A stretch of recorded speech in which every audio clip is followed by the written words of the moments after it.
아멘. 오늘 날씨가 많이 추웠죠? 예, 우리 어르신들 나이 드시니까 추위가 싫잖아요. 근데 또 불구하고 나오시는 것을 보고 참 감사합니다. 그런데 보니까 1부, 2부의 때는 옷을 막 이따만 표현합니다. 표현이 이따만 옷을 입고 와가지고 한 사람이 두 사람으로 보여. 그래가지고 실제로 모여서 이렇게 숫자를 보면 지난주보다 조금 덜 모였는데 눈으로 보니까 더 많이 모인 것 같아요. 착시 현상인데 어쨌든 하나님께서 우리 모두에게 하늘의 복으로 풍성풍성히 부어주시기를 축복합니다. 지난주 재물에 대한 설교를 했는데 오늘은 두 번째 말씀을 드리려고 합니다. 건물에서 가장 중요한 것은 기초거든요. 그래서 기초가 튼튼해야 고층 건물을 세울 수가 있습니다. 그래서 어떤 분들은 기초공사가 건물 전체 공정의 20% 혹은 25%에 해당할 만큼 크다고 합니다. 기초가 그만큼 중요하다는 뜻인데 재물을 쌓는데도 예외가 아닙니다. 재물을 쌓는데도 건물을 짓는 건 마냥 기초가 중요합니다.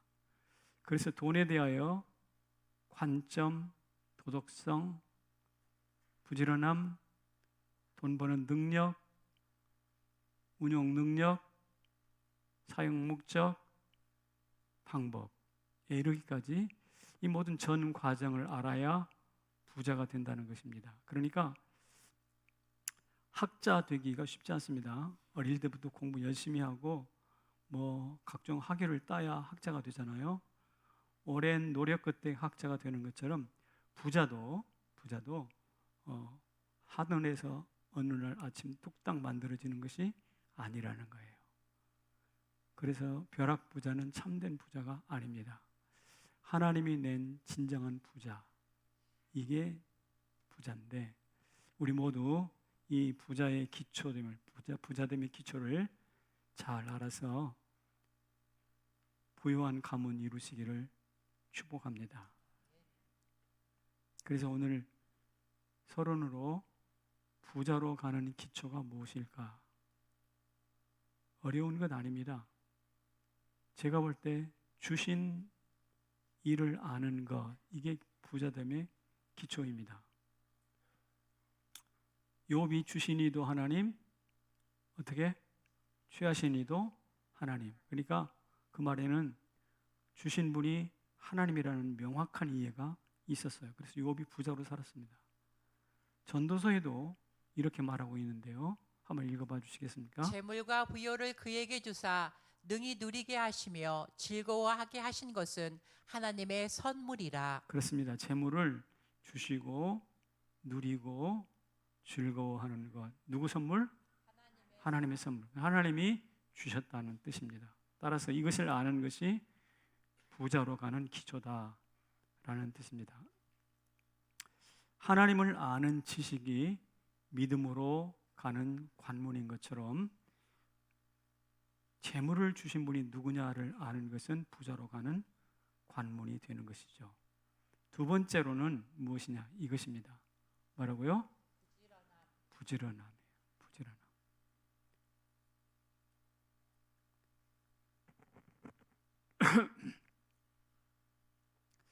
욥기에 보면 특이한 성경 구절이 하나 있는데요.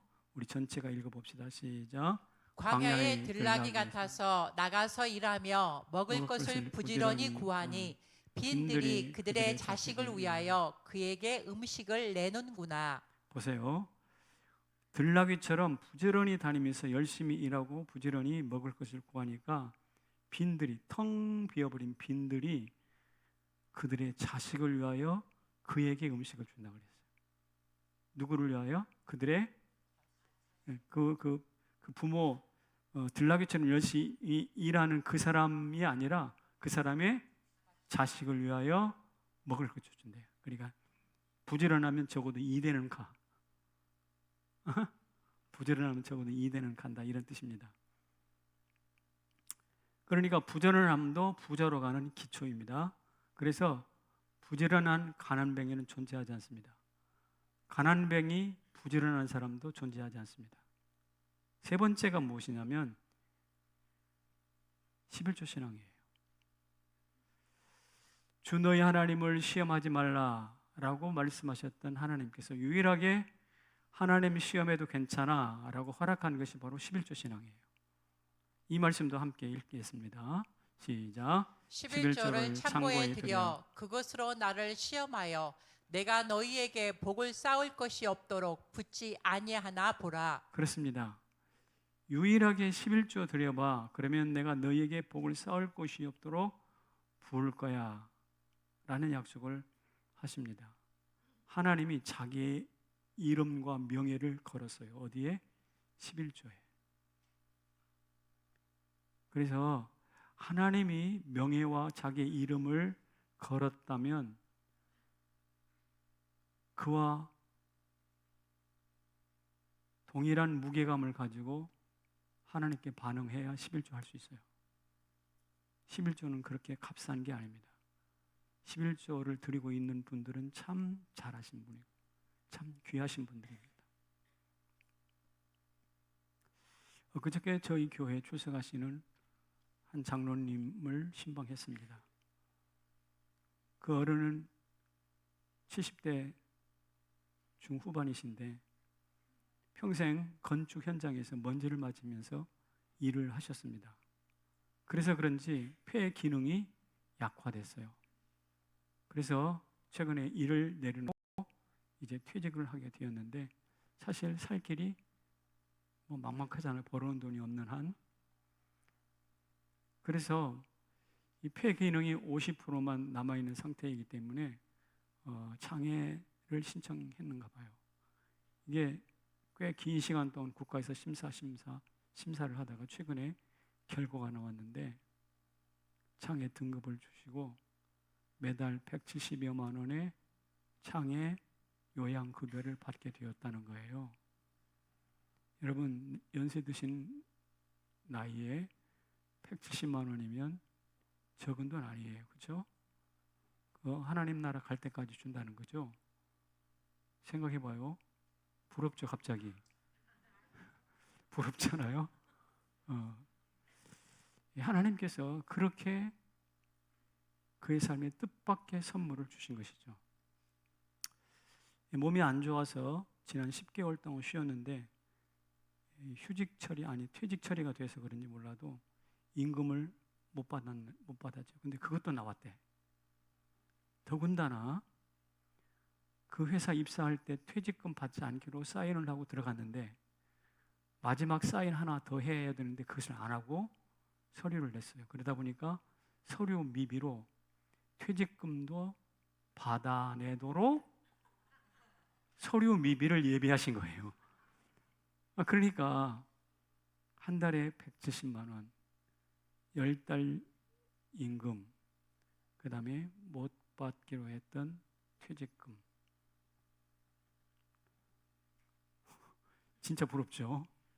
그래서 제가 신방을 갔더니 11조 헌금 봉투 하나, 감사헌금 봉투 하나, 그래서 하나님께 드리는데 그 액수가 중요한 게 아니라 그들의 표정이 너무 풍요로운 거예요. 감사한 거예요. 하나님이 주셨다. 하나님이 내 노년을 책임져 주셨다. 그의 얼굴에서 읽어낸 것이 무엇일까요? 주신 이도 하나님, 주신 이가 누군지를 명확하게 아는 거예요. 그분이 평화롭게 살았어요. 부지런히 살았어요. 열심히 노동 현장에서 먼지 마시면서 일했어요. 하나님이 책임져 주시잖아요. 여러분 요약하면 부의 기초는 세 가지입니다. 주신 일을 알고 부지런히 일하고 11조를 드리는 것인데 생각해 보세요. 내가 가진 재정이 어디서 왔다? 하늘에서 왔다. 하나님이 주셨다. 그걸 내가 받아들고 열심히 일했다. 먹고 마시면서 열심히 일했다.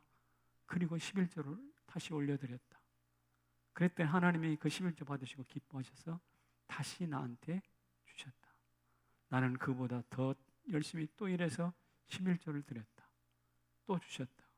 이게 선순환 구조예요. 주신 이도 하나님, 부지런함, 나의 땀과 수고를 덧붙여서 11조, 그 11조가 더 커지고 조그마한 눈덩이가 이렇게 눈사람을 만들 만큼 커지는 것처럼 이렇게 확장되는 것이 부의 원리예요. 이 선순환 구조를 11조로 딱 잘라버리잖아요. 그러면 거기서 끝나는 것이죠. 그냥 먹고 끝내는 것이죠. 묻습니다. 돈 누가 주세요? 하나님. 여러분 부지런하십니까? 부지런하셔야 됩니다. 부지런하면 아까 말씀드린 것처럼 빈들도 양식을 주시더라. 11조 드리십니까? 안 드리면 드리십시오. 100배의 열매로 하나님께서 축복하실 것입니다. 이게 바로 선순환 구조. 깨트리지 말고 부자로 가는 기초를 탄탄히 쌓으시기를 축복합니다. 이게 깨지면 내가 살던 것이 점차 황폐해져요. 광야로 변합니다. 자, 지금까지 기초에 대한 이야기를 했습니다. 그렇다면 이제 돈 버는 이야기 좀 해야 되겠어요. 돈 버는 이야기. 여기서부터 주무시면 안 됩니다. 그런데 사실 돈 버는 것은 저보다 여러분이 더 전문가세요. 저는 돈 버는 법에 대해서 말할 준비가 되어 있지는 않습니다. 그런데 말입니다. 몇 가지 원리를 말씀드릴게요. 첫째는 돈 벌어야 되는 목표를 세우셔야 됩니다. 그리고 긴 호흡으로 수고해야 됩니다. 하나님께 돈 주세요, 복 주세요 기도 많이 하는데 그 복, 그 돈 주시면 뭐해 어떻게 쓸 건지 한번 생각해 봤어요? 아니 주시면 뻔히 알았을까 봐요. 아니요, 그렇잖아요. 그걸 알아야 줘요. 이 목표가 없으면 돈 생기잖아요. 곧장 향락에 빠집니다. 곧장 교만해집니다. 그 돈이 뭐가 되느냐? 화가 돼요. 복이 아니라. 그래서 제가 여러분께 물을게요. 돈 주시면 뭐 할 거예요? 목표를 세우시기 바랍니다. 그리고 목표가 세워지면 하나님께 뜨겁게 기도하세요. 이 거룩한 목표를 위해서 하나님 돈 주세요. 근데 목표가 그렇게 정당하지 못하면 돈 주세요라는데 방점이 찍히지가 않아. 그리고 긴 호흡으로 농부가 씨를 뿌리는 것처럼 기다림이 필요합니다.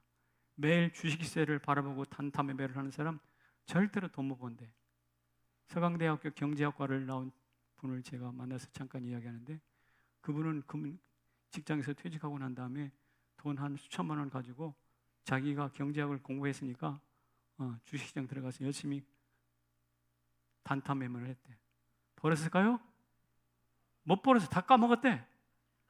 여러분 서강대학교 경제학과 나왔어. 그래도 우리나라 경제학의 서강학파가 유명한데 그 학교 나오는 사람은 나름 공부를 열심히 한 사람이고 분별력을 가진 사람인데 다 털어먹었어.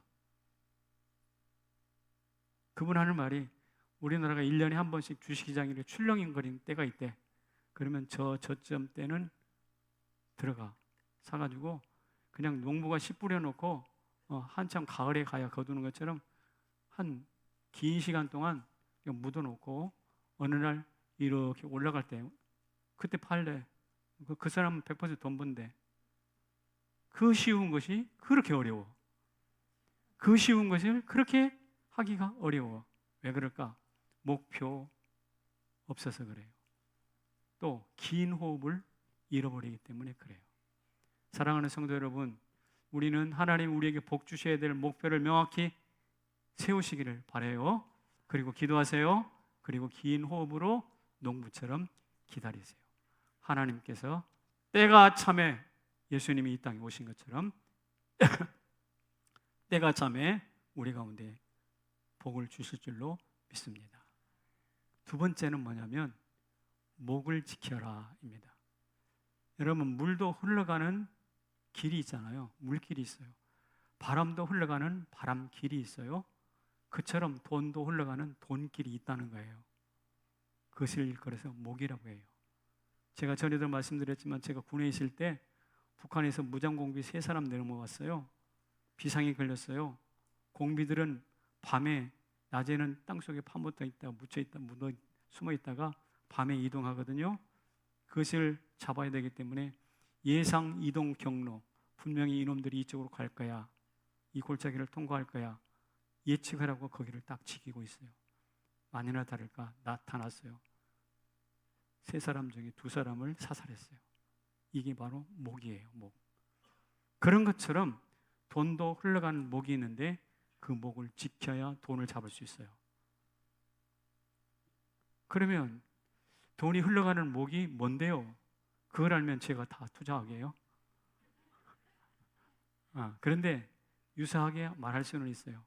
돈이 흘러가는 길목은 사람이 흘러가는 곳이에요.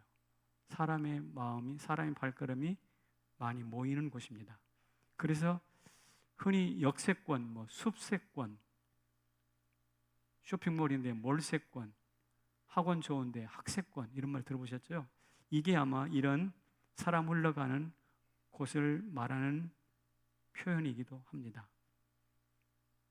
거기 가서 사람이 많이 몰려가는 그곳에 가서 그 사람들이 뭘 좋아하고 무엇을 구매하는지 살피면 답이 나온대요. 호떡 장사, 군밤 장사를 하더라도 바로 거기 가서 해야 된대요. 백종원이 스페인에서 장사를 하는 프로그램을 본 적이 한 번 있는데 희한하게 사람들이 모여들더라고요. 왜 그럴까요? PD라든지 여러 방송 관련된 분들이 어디를 찾아서 아무데나 찾아가지고 하잖아요. 목을 찾는다고요. 그리고 거기 드나드는 사람들의 나이라든지 기호를 분석해가지고 거기에 입맛에 맞는 것을 딱 만들어 내는 거예요. 그러니까 사람들이 모이는 거죠. 백종원 간단합니다. 목, 필요.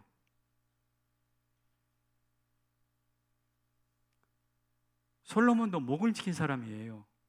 다윗 왕을 통해서 나라가 부강했어요. 그리고 먹고 살만해졌어요. 그리고 전쟁이 어느 정도 마무리돼서 평화가 정착이 됐어요. 등 따시고 배불러졌다는 뜻입니다. 그런데 이때 문제가 하나 있었어요. 다윗 왕이 해결하지 못한 것은 의로운 재판이에요. 왜냐하면 등 따시고 배부르면 사람들이 이해관계가 첨예해져서 서로 싸우거든요. 그때 솔로몬이 가만히 보니까 백성들의 필요가 의로운 재판을 받는 것이구나 라는 생각을 했어요. 그래서 구한 것이 뭐라고요? 지혜입니다. 같이 읽어볼게요. 시작. 내게 지혜와 지식을 주사 이 백성 앞에서 출입하게 하옵소서. 주의 백성을 누가 능히 재판하리이까? 누가 능히 재판하리이까? 의로운 재판이 백성들의 실제적인 필요하고 목인데 누가 그것을 할 수 있겠습니까? 제가 하겠습니다. 그러니 저에게 지혜를 주옵소서. 그런 뜻이에요. 그러니까 솔로몬은 목이 무엇인지 알았어요. 그리고 그 목을 위해서 지혜를 구했고 지혜를 구했더니 부요까지 함께 주었어요. 정 안 되면 하나님 앞에 이렇게 기도해 보세요. 하나님, 저한테 홍정희 목사가 설교한 목이 도대체 무엇인지 어딘지 좀 가르쳐 주십시오. 에? 그럼 어떻게 알아요? 또 주께서 밤에 꿈속에 나타날지. 제가 아는 지인 하나는 인하공대를 졸업했습니다. 인하공대를 졸업한 이후에 공과대학이기 때문에 대기업에 많이 들어갔거든요. 근데 이 친구는 국방과학연구소라는 곳에 들어가더라고요. 국방과학연구소 들어보셨나요? 그래서 뭐 국방과학연구소냐? 대학 기업에 가가지고 국가건설에 이바지를 해야지. 제가 그렇게 약간 좀 비아냥대면서 이야기를 했더니 그 친구가 하는 말이 이렇게 말했어요. 우리 무기가 언젠가는 남도 지킬 때가 올 것입니다. 우리 국방과학연구소는 무기와 관련된 연구를 하는데 우리를 지키려고 만들었던 무기가 언젠가는 남도 지키게 될 때가 올 것입니다. 그래요. 와, 그때는 잘 수긍이 안 갔어요. 그런데 세월이 좀 흘렀잖아요. 지금 어떻게 돼요? 국방과학연구소, 예, 한국의 방산, K방산이라고 그러죠. 떴어요. 미래 먹거리가 되었어요. 이게 바로 목을 지키는 일이에요. 그런데 그 형제의 어머니가 깊이 기도하시는 분이세요. 그래서 아들에게 야, 기업에 가지 말고 거기 가라. 그렇게 이야기를 한 것 같아요. 여러분의 목은 무엇입니까? 목이 안 보이면 저에게 묻지 말고 하나님께 기도하시기를 바랍니다. 목을 지키세요. 두 번째, 세 번째로는요, 이겁니다. 돈이 돈을 벌게 하는 거예요. 여러분이 돈 버는 것은 한계가 있어요. 중세 시대에는 공식적으로 이자를 허용하지 않았습니다만 종교개혁자 칼빈을 이후에 이자를 주고받는 것은 정당하다라고 선언합니다. 돈은 단순히 교환 수단이 아니라 빌려주고 빌려받는 상품이 된 것입니다. 이것이 정확하게 인식이 되고 나자 은행업이 공식화되었어요. 그리고 이것을 이미 캐치하고 이 사실을 이미 깨달아 알고 돈이 돈을 버는 사람들이 있었어요. 그게 바로 유대인들입니다. 신대륙 발견할 때 배를 몇 척을 띄우고 또 선원들 수십 명, 그 다음에 몇 달 동안 먹을 것 이것을 배에 실어줘야 되잖아요. 큰 돈이 들어가는 일이에요. 그 일을 누가 했느냐? 유대의 자금으로, 유대인이 제공하는 자금으로 했어요. 그리고 거기서 은과 금을 많이 가지고 돌아오잖아요. 거기서 부를 축적합니다. 유대인의 돈벌이 방식이에요. 돈이 돈을 벌게 하는 것. 그런데 이게 개신교 안에서도 이자를 공식화시키면서 개신교 안에도 들어왔어요. 그래서 개신교 안에서는 산업혁명과 기술 발전 그리고 돈이 돈을 버는 자본주의가 꽃을 피게 된 겁니다. 그리고 자본주의가 꽃을 피우게 되자 옛날엔 투기로 여기던 행위가 투자가 됩니다. 지금부터 20년 전, 30년 전에 주식 투자가 투기라고 목사님들 상당수가 설교했어요. 근데 지금 그런가요? 물론 지금도 생각에 따라서 그런 생각을 가지신 분들도 계시지만 지금은 주식 투자에 관해서 그것을 투기라고 여기는 분들은 별로 없어요. 요새 비트코인이라는 거 있죠? 여기 하시는 분이 있는지 모르겠는데 비트코인도 지금 현재로서는 마치 투기처럼 보여지는 경향이 있습니다. 그런데 장기적으로 볼 때 그게 꼭 투기만일까? 꼭 그렇지는 않다고 하는 사람들이 많아요. 자, 무슨 이야기냐면 역사는 투기 행위가 그 기법의 발달로 점점점 투자로 바뀌어가는 경향이 있다는 뜻입니다. 예를 들면 전쟁 자금을 대줬어요. 유대인들이 전쟁에서 졌어요. 그러면 못 받아요. 돈 잃어버린 거예요. 그건 투기입니다. 그런데 전쟁 자금을 대줬어요. 전쟁에서 이겼어요. 원리금은 물론이거니와 전리품과 이자까지 합쳐서 돈 받아요. 그것은 투자입니다. 그러니까 같은 행위인데 어떤 경우는 투자가 되고 투기가 되는 거예요. 그 전쟁터에 돈을 대는 것과 비슷한 곳이 지금도 있어요. 그것이 바로 은행이고 증권시장이에요. 핵심은 뭐냐? 돈이 돈을 벌게 하는 것인데 우리 교회 어느 장로님도 손주 생일에 주식을 사주셨다는 말을 들었습니다. 유대인들은 이 일들을 오래 전부터 했어요. 그래서 어릴 때부터 생일만 되면 뭐 주식 한 주, 몇 주 이렇게 사줘가지고 그게 10년 있으면 쌓여보세요. 꽤 많이 되지 않겠어요?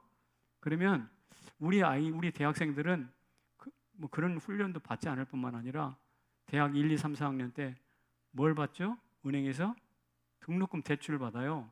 그러니까 4년 동안 받으면 그게 몇 천만 원 빚을 안고 사회에 질출합니다. 근데 유대인들은 어떻게 해요? 졸업할 때쯤 되면 어릴 때부터 쌓였던 그런 주식, 그게 얼마나 되는지 모르지만 수천만 원의 돈을 안고 사회에 첫 발을 내디는 거죠. 누구는 빚쟁이로 사회를 시작하고 누구는 돈을 가지고 그 10년 후의 미래는 어떻게 될까요? 뻔해요, 이건. 이게 바로 돈이 돈을 벌게 하는 사람들의 안목이에요. 우리 교회 안에도 그런 눈이 좀 열려지기를 축복합니다. 우리 안에 그런 눈이 좀 열려졌으면 좋겠어요. 지금까지 돈의 기초를 말씀드렸습니다. 돈 버는 방법을 말씀드렸습니다. 주신 돈 버는 방법 3가지죠. 중요한 게 목표를 정하시고 긴 호흡으로 목을 지켜서 돈으로 돈을 벌게 하라. 잊어버리지 않게 딱 정리됐어요. 누구나 다 아는 내용이지만 정리해보고 지나갑시다. 문제는 이제 돈을 벌었다면 어떻게 쓸 것인가가 문제입니다. 돈을 벌었는데 맘대로 쓴다, 지 맘대로 쓴다, 졸부가 됩니다. 그 사람 대단히 교만한 사람이 될 가능성이 많습니다. 그런 사람들은 남기는 게 무엇인가? 쓰레기만 남겨요. 돈을 많이 벌었습니까? 잘 쓰시기를 바랍니다. 하늘의 별이 되는 거예요. 돈 쓰는 방법 2가지 말씀드릴게요. 첫째는 이것입니다.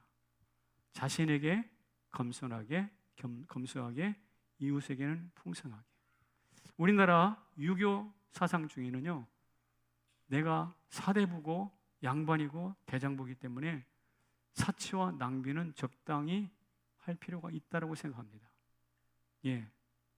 그래서 적당히 바람 피우는 것도 그 사람들에게는 허락이 됐어요. 적당히 돈 있으면 사대부는 2번, 3번 그랬잖아요. 우리 저 어렸을 때 그런 삶이 바로 유교의 문화입니다. 대사를 치른다, 큰일이 있다 그러면 빛을 내서라도 때깔나게 대사를 치웁니다. 극히 극단적인 체면 문화죠. 그래서 의식이 있는 어느 한 대학 교수는 공자가 죽어야 나라가 산다라는 책까지 내게 되었습니다. 이런 유교적 가치를 뒤집고 근검 전략을 가르쳤던 새로운 가치가 등장했으니 그게 바로 기독교요, 청교도 신앙이고 청지기 정신입니다. 내가 가진 것이 내 것이 아니라 하나님 것이라는 전제입니다. 그래서 검소하게 생활해야 돼요. 빚내 가지고 사치를 부린 사람 가장 어리석은 사람이잖아요. 하나님의 것이니까 검소하게 생활하고 남는 것은 사회로 하나님께로 환원하는 것입니다. 이게 청지기예요. 자신에게 엄격하고 성실하게 일하고 부지런히 일하고 검소하게 생활하고 이웃에게 풍성하게 베풀어 주는 거거든요. 허례허식에 빠지지 않는 거예요. 저 청소년 때 말해도 그런 슬로건이 많았어요. 허례허식을 물리치자. 허례허식이라는 많이 듣지 않았어요? 네, 허례허식. 그 허례허식을 물리친 종교가 기독교예요.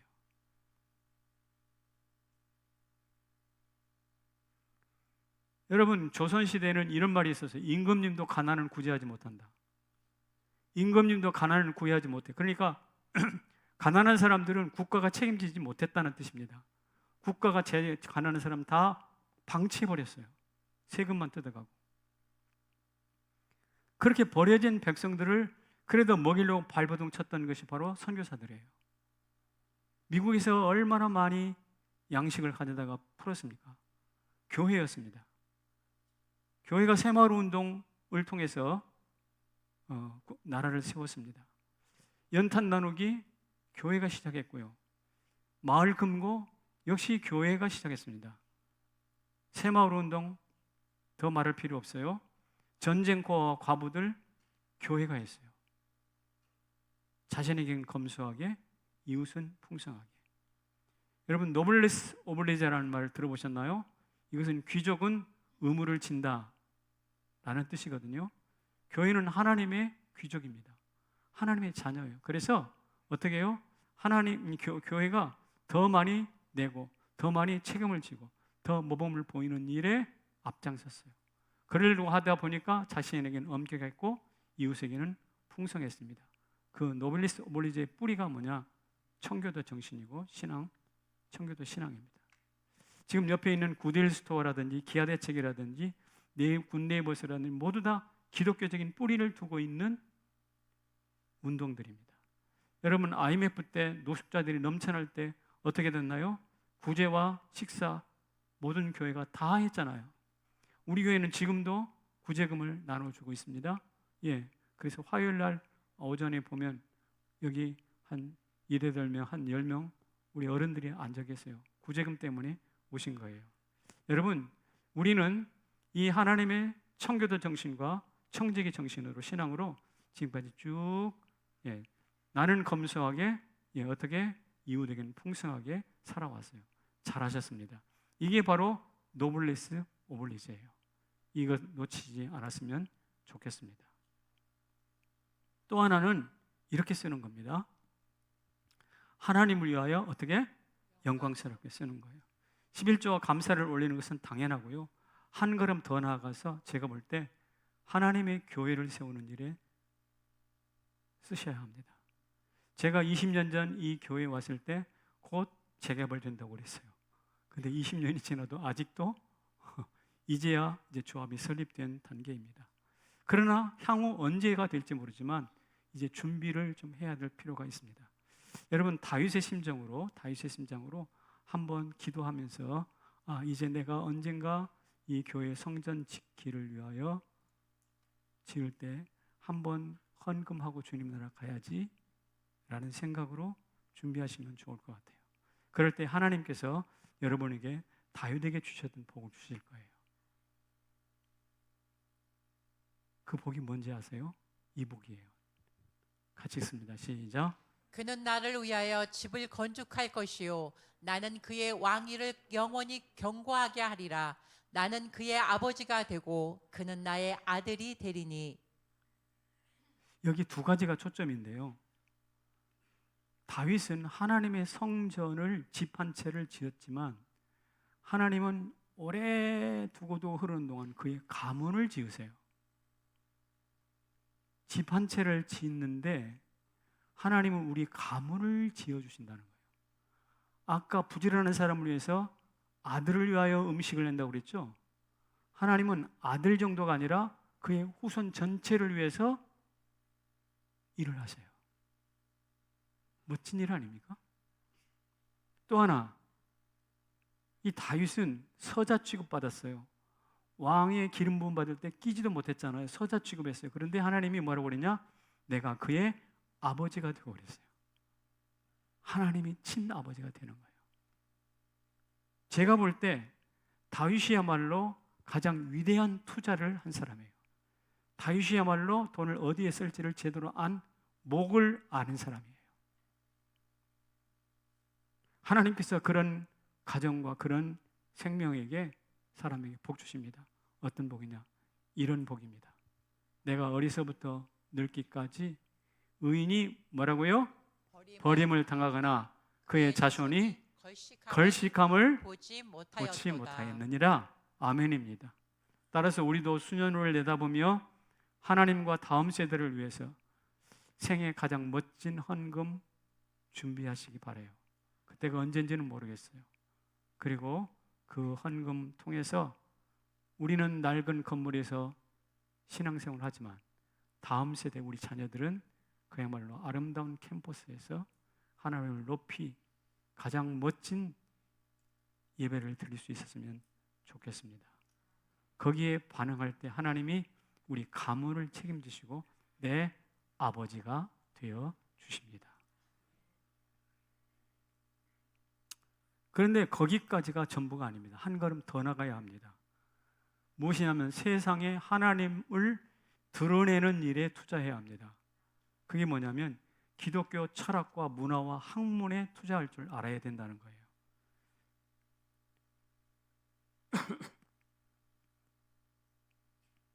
지금 우리나라가 자살률 1위입니다. 그 다음에 출생률 0.7%, 0.7. 세상에서 제일 아이를 낳지 않는 정신세계가 삶의 가치가 땅에 떨어진 피폐된 시대입니다. 이때 국가에서 어떤 해답을 줄 수 있으리라고 생각하지는 않습니다. 해답을 제시할 곳은 바로 교회입니다. 여러분과 제가 뭔가 답변을 해야 되는데 준비가 안 됐잖아요. 분당에 있는 어느 한 교회는 이렇게 준비를 하고 있습니다. 총신대학 신학대학원생들 중에서 수십 명을 선발을 해서 전액 장학금을 줍니다. 해마다 그렇게 합니다. 그리고 그 학생들을 모아가지고 수련회도 하고 특별한 스피릿을 그 가운데 심어줍니다. 그게 벌써 10년이 넘었거든요. 그래서 지금 그 학생들이 자라나서 좋은 교수가 되어서 총신에 들어왔어요. 그리고 다시 학자가 되어서 목회 현장에 들어가 있어요. 그 중에 우리 교회 최영환 목사도 한 분이에요. 근데 거기에 장학금 주고 끝나는 게 아니라 총신 교수들에게 1인당 2천에서 3천만 원 정도의 연구비를 줘요. 주고 한 테마, 한 주제에 깊이 있는 논문을 쓰게 합니다. 꽤 가치 있는 논문을 쓰게 하는 거죠. 그 논문이 1년이면 몇 편씩 나와요. 몇 억씩 투자하니까. 그게 10년 가보세요. 10년 정도면 몇십억이 재정이 들어가겠죠. 근데 그것으로 인해서 책이 수십 권 나와요. 여러분, 철로역정 시리즈가 로마인 이야기 책 13권, 12권 시리즈가 세계적으로 영향을 미치듯이 이렇게 해서 만들어놓은 기독교 신학 시리즈, 기독교 학문 시리즈, 기독교 문화 시리즈 이런 것들이 나온다면 안 믿는 사람들도 도대체 기독교인들은 이 심리학에 대해서 철학에 대해서 뭐라고 말을 하지? 하고 그 책을 살펴볼 거거든요. 그러니까 학문 세계를 통해서 세상과 대화하고 기독교는 아직도 살아있다라는 것을 보여주는 것입니다. 여러분, 학문 세계를 지배하는 종교가 이깁니다. 이런 통찰을 가지고 있기 때문에 그 교회에서는 그 일을 꽤 오랫동안 해왔어요. 제가 볼 때 돈 쓸 줄 아는 교회예요. 우리 교회도 그랬으면 좋겠습니다. 여러분, 사람을 세우면 30년 갑니다. 건물을 세우면 100년 갑니다. 그러나 학문을 세우면 1000년 갑니다. 하나님 돈 주시면 뭐에 쓸래? 적어도 이런 스케줄을, 이런 목표를 가지고 쓰겠다고 해야 하나님 돈 주시지 않겠어요? 그냥 잘 먹고 잘 살래요? 아닙니다. 하나님의 영광을 세상의 학문세계에 드러낼 수 있으면 좋겠어요. 오늘 설교의 결론입니다. 같이 읽어볼게요. 시작. 하나님 뜻을 알고 돈을 다스리라. 자, 뜻과 돈입니다. 어떤 것이 위일까요? 다시 읽어봅시다. 그 다음 자막 주세요. 시작. 돈 위에 뜻 아래 돈. 어려운 말이 아니에요. 돈 위에 하나님 뜻이 있어야 돼요. 그리고 그 뜻대로 돈을 복종시켜야 돼요. 그럴 때 이 사람을 일컬어서 깨끗한 부자, 청부라고 말합니다. 그리고 이 사람을 통해서 하나님이 일하십니다. 유럽에서 여러분 연금 복지제도가 시작된 효시가 있어요. 그게 바로 누구냐면 우리 지난번에 종교개혁 500주년 때 거기 가보시는데 기억나십니까? 양로원처럼 돼 있는데 그 부자예요, 부자. 당대 최고의 부자였어요. 돈 벌어가지고 그 당시 양로원처럼 사회로 많이 투자한 사람이에요. 이게 바로 기독교 청부자들이 했던 역사의 한 발자취입니다. 우리 보고 왔어요. 그런 부자가 우리 교회도 나오기를 축복합니다. 목사님 우리가 나이가 몇인데 우리는 끝났어. 아니요. 우리가 끝이 아니잖아요. 우리 자녀들 중에서도 나올 줄로 믿습니다. 우리가 부지런히 들나귀처럼 세상을 다니면서 일하고 나면 우리를 바라보고 우리의 부지런함을 바라보고 빈들도 우리에게 먹을 것을 줘. 누구를 위하여? 우리를 위한 것이 아니라 그들의 자식들을 위해서. 할렐루야. 오늘 이런 관점에서 부를 바라보고 부를 구하고 부자 되시기를 주님의 이름으로 축원합니다. 한 가지 더 이야기해요. 다 끝난 줄 알았죠? 아니 이 이야기는 꼭 하고 지나가야 될 것 같아요. 왜냐하면 돈 위에 뜻 아래 돈이라고 그랬잖아요. 근데 그저께 독일에 있는 정수길 목사님한테서 문자가 하나 왔어요. 거기가 개혁교회, 독일 개혁교회 건물을 빌려 쓰고 있는데 한 달에 사용료를 60유로면 곱하기 1300 하면 얼마일까요? 정말 10만 원 정도 되겠네요. 그죠? 그 정도를 주고 사용을 해왔습니다. 그런데 아무래도 좀 미안해서 스스로 우리가 한 100유로 좀 내겠습니다 라고 스스로 자백을 했습니다. 그랬더니 기다리라고, 우리 당회 한번 하겠다고 그 교회에서 당회를 열더니 160유로를 내세요. 그러더라는 거예요. 아니 우리는 자발적으로 적게 내니까 조금 더 많이 내겠다고 그렇게 선한 의도로 했는데 깎아주기는 고사하고 160유로를 내는 게 270%가 갑자기 뛴 거예요. 그래가지고 마음이 좀 이상하고 서운했던가 봐요. 그런데 제가 거기다 문자를 이렇게 보냈어요. 사용료를 낸다고 생각하지 말고 하나님께 헌금 제물을 드린다고 생각해 보시면 어떨까? 만약에 사용료를 낸다고 생각하면 뜻 위에 돈이 있는 거예요. 하나님은 뜻 위에 돈을 두고 우선 생각하는 거지. 그런데 사용료가 아니라 하나님께 드리는 제물이야 라고 생각하는 사람 한다면 돈 위에 뜻을 앞세우는 거지. 자, 돈 위에 뜻 아래 돈이라는 것이 뭔지 아시겠죠? 무슨 의미인지 아시겠죠? 하나님은 인상률, 이자율 뛰어넘는 30배, 60배, 100배의 복을 주실 줄로 믿습니다. 그렇게 주시고도 남아 있는 분인 줄 믿습니다. 270% 2.78배, 7배밖에 안 돼요. 그건 30배의 은혜가 받는다면 2.7배 못 줄 이유가 뭐가 있겠어요? 그런 복이 우리와 우리 자녀들에게 나타나기를 축복합니다. 자리에서 일어나십시다.